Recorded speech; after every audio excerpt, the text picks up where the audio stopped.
Hi folks, you access us today at your Pushback channel and thank you for joining this radio live stream. In this essay, I'd like to talk about the role that merit plays, or perhaps used to play, no longer plays in Western society. Now, sort of giving you a history of merit, the West was in modern history terms, fairly unusual in supporting merit across society in most endeavours, and in not that it never existed anywhere else. There were military commanders that throughout the years, the history, from the Islamic world and the Ottoman Empire and different China, for example, during the Confucian age, and even up until probably the early 1500s, with intermittent fits and starts, merit was viewed as something worthwhile. In fact, for Chinese public service had examinations at one point to determine the best qualified to hold positions, senior positions in the public service. So merit was something that had been around in varying forms. Now, merit in terms of social organisation or social structure, that's something a little bit different. But even say the African tribes, merit was something the guy who's best chasing down the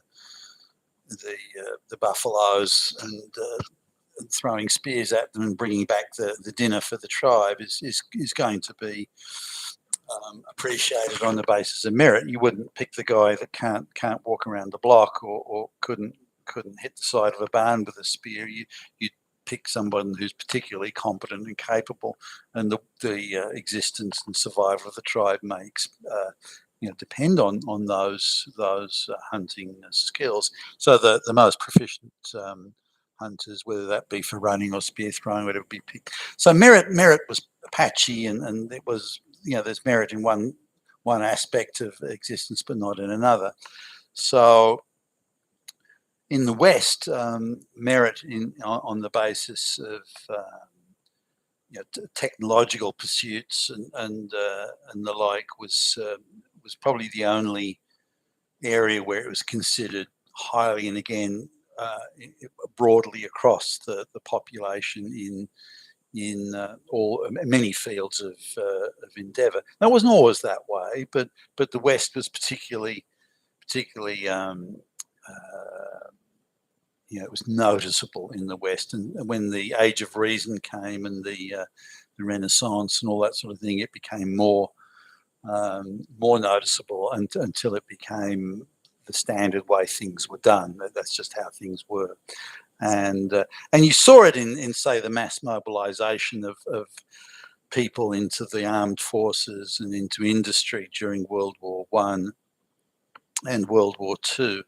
There was because there was mass mobilization. There's millions of people being mobilized pretty much all at once. You just couldn't possibly train them all quickly enough. There was training, but instead people would look for natural aptitude. Say, well, gee, this guy's going to be really good at doing such and such, and that guy's got a natural aptitude for so and so. And then you'd give them a bit of training on top of that, and then you'd have to let them. And that's the best you could do, given the mass mobilization and the immediate and desperate demand for people with capability and skills. So merit that was reinforced merit in the Western world during those times, and it really showed in the way the West grew financially, technologically and organisationally. But merit's fallen out of favour. I mean, just staying on with merit, even while the Turkish Ottoman Empire was rotting from within, and was to be referred to as the sick man of Europe in the 1700s. In the 1680s, they were poised to that they controlled most of the Balkans. Greece, Romania, Bulgaria, Hungary. All that they controlled. That the Islamic Ottoman Turks controlled all that area, and then they were assaulting Vienna, so they were ready to go into the the central heart of Europe, and which caused much consternation at the time. But the, the Ottoman siege engineers were considered at that time the best in the world. But in the 1680s, they were the most formidable siege engineers, and technologically advanced in that area. Their cannons were considered pretty decent quality. But within a mere 50 years, they'd fallen from being in that situation to being in again, the sick man of Europe, and stumbling and lurching from disaster to disaster. So this is very much at this point, merit was almost exclusively a Western pursuit, really, from the times of the early 1700s onwards, and there'd been pockets of extreme merit-based. Even the Medicis and the people in the Italian city-states that were deemed as corrupt and so on, they still had an appreciation of merit. They still would look around for people that had skills and capabilities that they could use and would further the efficiency and the capability of whatever their pursuits were at the time. Captain Cook, the guy who discovered Eastern Australia and much of New Zealand and so on, he was a commoner in effect, but his skills as a cartographer, map maker, and as a navigator were considered to be first class. So he, some of the maps that he drew in the late 1700s, as an example, was still in use more than 100 years later. Such was the accuracy and detail in his maps. That I think illustrates his skills as a cartographer. But coming back to merit as an overall thing, it's disappearing, and disappearing fast, if indeed it hasn't disappeared already. Now, on one side we've got the globalists. And merit no longer means anything to them. They have now the power to control the world economic situation. So it's broken up into monopolies, oligopolies, cartels, and so on. Now that guarantees them their profits. If you have to compete for your profits, and you have to be the best, the best products, the best service, and so on, then you have to have really high caliber people. Those high caliber people come from a merit-based system. Merit produces people of that high caliber. But in a monopoly, oligopoly, cartel situation, you don't need people of caliber. You need people that are on your side, ideologically sort of predisposed, who hate their fellow man. That you can have those sort of people around you, because you've got an oligopoly. You need people who are corrupt, all these sorts of things. But you don't need merit. So the elites have ditched merit. No longer necessary. We don't need it. We have the power to carve up the world and its riches, to whatever extent we want, through, again, monopoly and cartel pricing and so on. And just to illustrate, a huge example of cartel pricing and the illegitimate way it produces huge profits, we need only look at the COVID fiasco, and the way the big pharmaceutical firms, and indeed other firms, people selling masks, the way they were able to cozy up to Western governments and effectively carve out a slice of the taxpayer pie for themselves without having to meritoriously reach or achieve a standard, or an independent standard.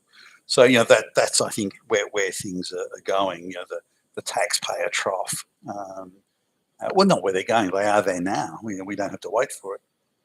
So merit no longer means anything to them, or not in terms of that capability. Maybe merit's something they still value in terms of getting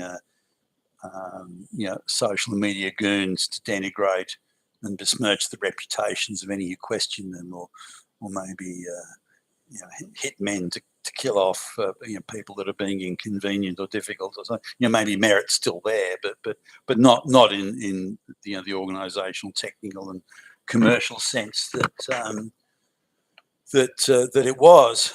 Now, on the other side of it, and this is encouraged by the globalists again, we've got the minorities of the world, whether it be women or black and brown peasants in the third world and so on. And this idea of creating new wealth, additional wealth, is very much a Western concept that really came on, particularly in the Industrial Revolution. So through productivity, innovation, invention, previously or hitherto unprofitable industries that consumed vast amounts of labour but very little profit. That could be changed by automation.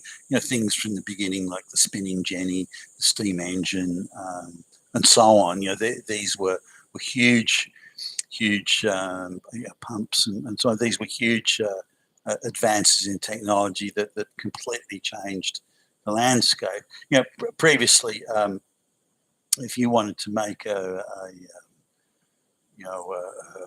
shirt or an article of clothing, textiles, one person would have to sit down and sew it and weave it and hand weave it and that thing. But with the spinning jenny, one spinning jenny could do the work of 20 people.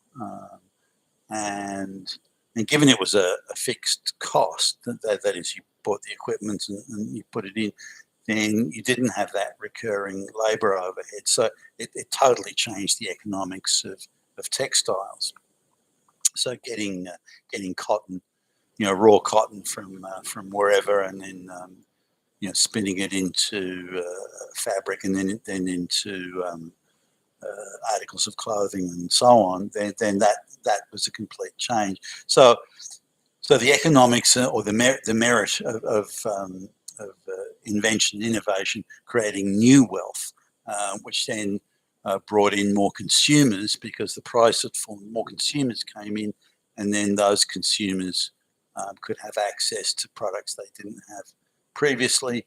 Their money could then be to enrich the people who'd invented the machinery. So that's the basis of creating more wealth, where the relative cost declines and yet the relative purchasing power is increasing, and that's where wealth creation occurs.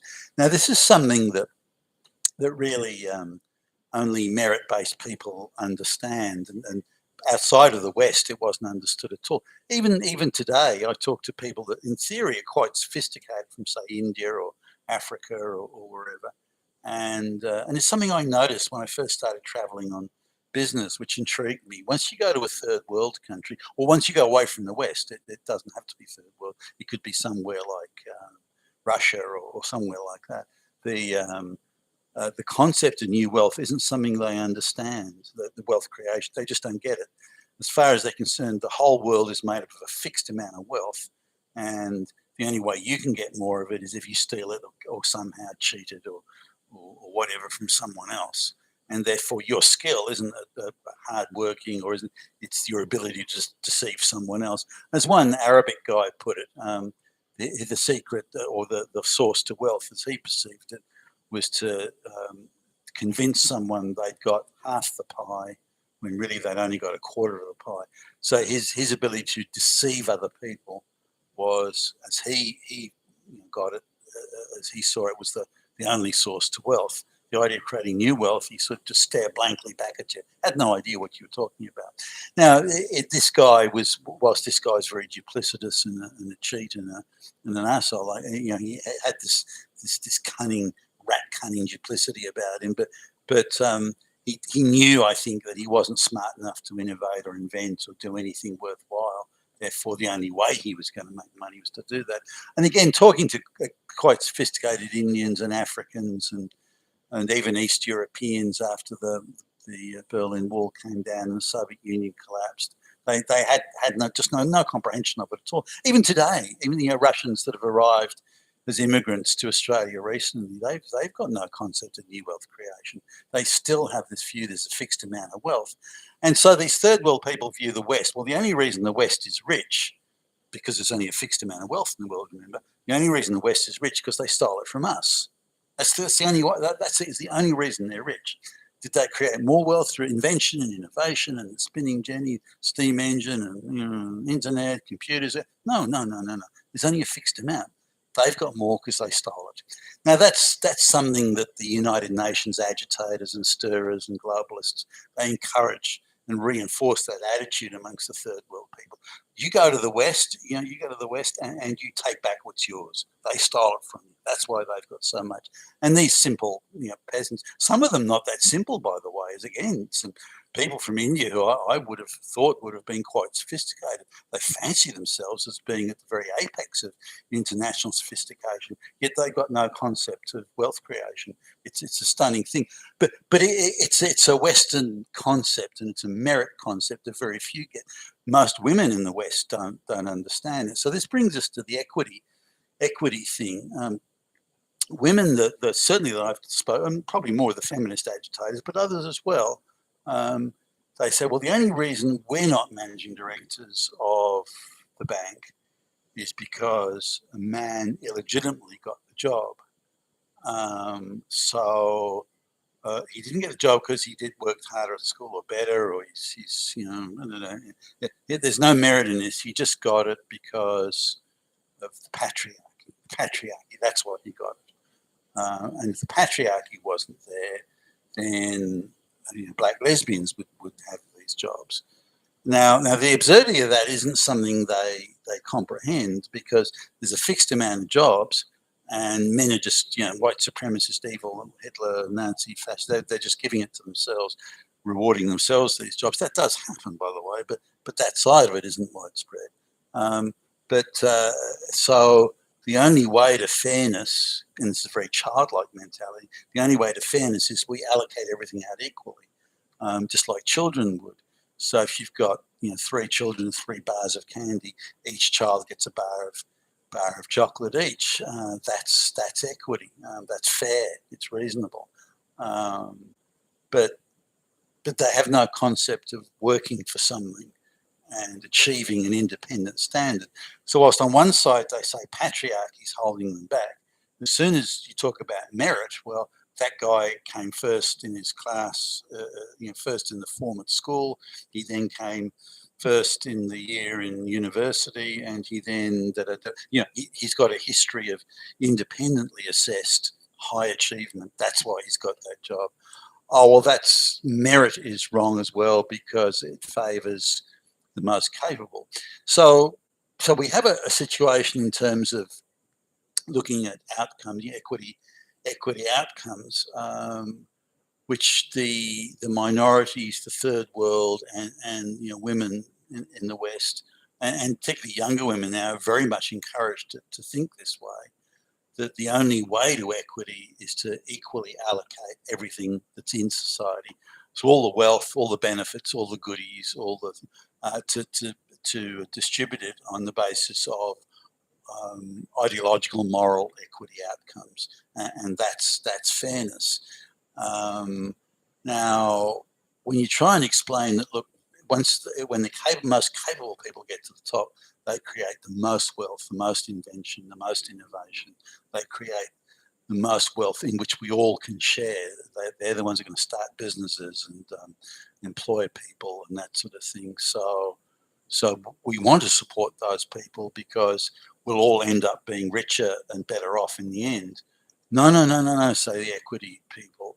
Everything should be allocated out on an equity basis.